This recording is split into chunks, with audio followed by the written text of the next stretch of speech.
Шановне товариство, гарного всім дня, а християнам слава Ісусу Христу. Митрополит Андрей був найбільшим духовним провідником у міжвоєнній Галичині.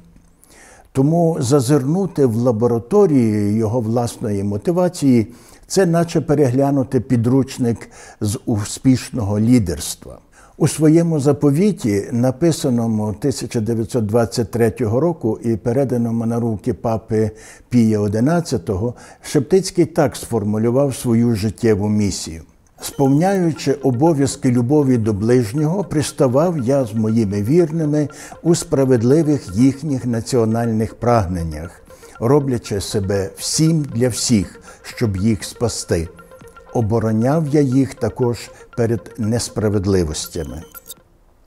Цікаво, що вислів «роблячи себе всім для всіх, щоб їх спасти» є парафразом відомих слів апостола Павла «Для всіх я став усім, щоб конче деяких спасти». Ці слова брали собі за взірець усі християнські місіонери.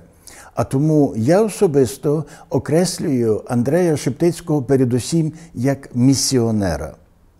А до духовного провідництва і місіонерської праці його спонукали самі суспільні обставини. Їх він пояснив сам. Труднощі загального народного становища, з яких люди не бачать виходу, рани, що їх не можуть загоїти довгі літа, і біль більше, як усі інші. Народні роздори, братовбивча боротьба, розділ на партії, взаємна ворожнеча, вічні непорозуміння. Не знаю, як вам, а мені цей перелік щось нагадує із нинішнього життя. А в час таких труднощів вирішальне значення має те, чи знайдеться в народі справжня еліта, яка виведе його з глухого кута.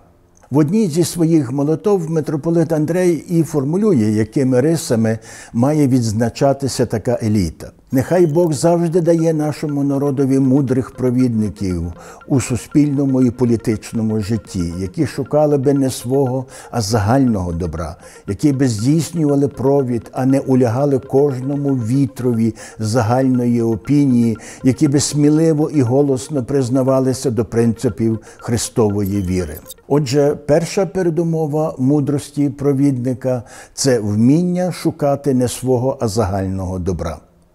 Коли розумієш, що народ не бачить виходу зі складної ситуації, поможи йому. Мені відразу принагідно згадуються відомі слова Джона Кеннеді: «Не питай, що твоя країна зможе зробити для тебе, запитай, що ти можеш зробити для своєї країни». Тут лідерство – це не панування, а служіння. І митрополит Андрей формулює духовну основу найефективнішого служіння. «Хай Божий закон буде правилом вашої поведінки і вашою метою. Ідучи цією дорогою, без жодного сумніву, найкраще послужити батьківщині і майбутньому нашого народу». У Шептицького знаходимо ще одну передумову успішного лідерства. Аби привернути душу народу, треба його любити. Треба розуміти всі його потреби, цінувати всі його чесноти, шанувати і любити його культуру і традиції та прагнути змінити чи ліквідувати лише погане. Але чому любов є аж такою потрібною? Та тому, що вона творить природню і надійну основу порозуміння. Без любові наше лідерство неминуче набуде ознак маніпулятивності та зловживання людською довірою. Ще одна передумова мудрого лідерства – спроможність до самопосвяти. Звернімо увагу на згадані вище слова «роблячи себе всім для всіх, щоб їх спасти». Щоб бути успішним лідером, треба повністю воплотитися в життя тих, кого ти хочеш повести за собою, стати для них своїм. У цьому місці я хотів би дати ще одну ілюстрацію цієї логіки самопосвяти. Що ми звично просимо у Бога для своєї родини? Щастя, достатку, життєвого успіху. Таким є голос нашої епохи. А тепер послухаймо, про що просить Бога молодий Шептицький перед постригом у монахи. Зволь, Господи, вибрати собі з нашої родини священників, апостолів, святих мучеників. Священників і апостолів все гаразд, ми також могли б попросити. А святих мучеників? Та ж мученик – це той, хто гине мученицькою смертю.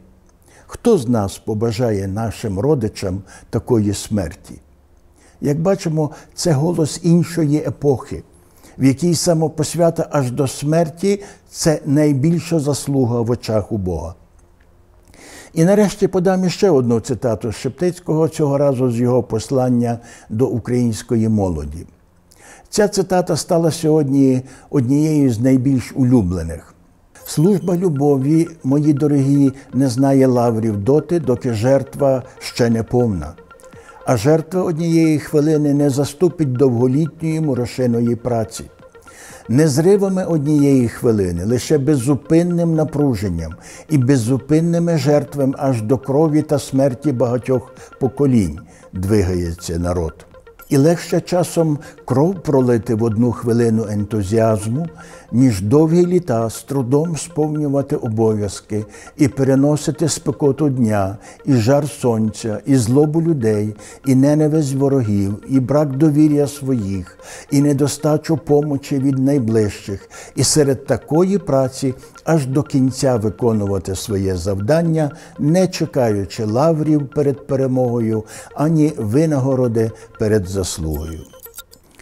Подивимося крізь призму цих слів на наше постмайданне сьогодення. Кожному з нас, напевно, випало бодай раз почути розчароване: «Ох, даремно гинула Небесна Сотня, всі політики однакові, що не робимо, а все виходить КПСС» і так далі. Чимало людей зрікаються свого революційного пориву до чистоти і зневірено йдуть на компроміс зі всюдисущим злом.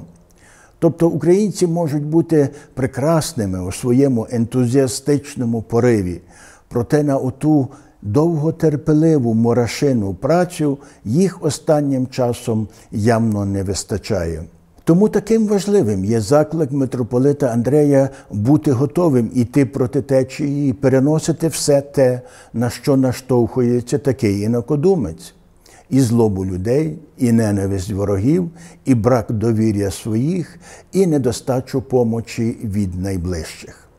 Мало того, ці прикрі супутники стають ознаками того, що ти йдеш правильним шляхом. Сучасним людям часто здається, що закон самопожертви є необов'язковим, що це ознака минулих епох. Але це не так.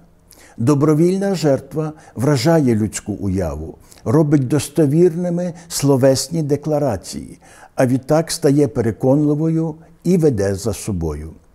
Жертва – це золотий запас наших слів.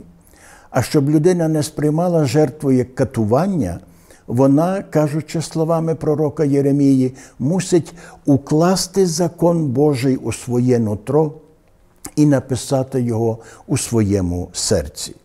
І тоді вона виконуватиме його добровільно, а всі супутні виклики сприйматиме з миром у душі.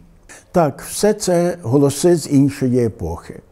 Але тому нам і треба прислухатися до них і, зокрема, занурюватися у проповідницьку спадщину митрополита Андрея Шептицького, щоб запозичити важливий для нас духовний досвід. Бо хоч епохи й різні, та природа людини одна й та сама. Дякую за увагу, запрошую всіх на наступну лекцію і хай щастить.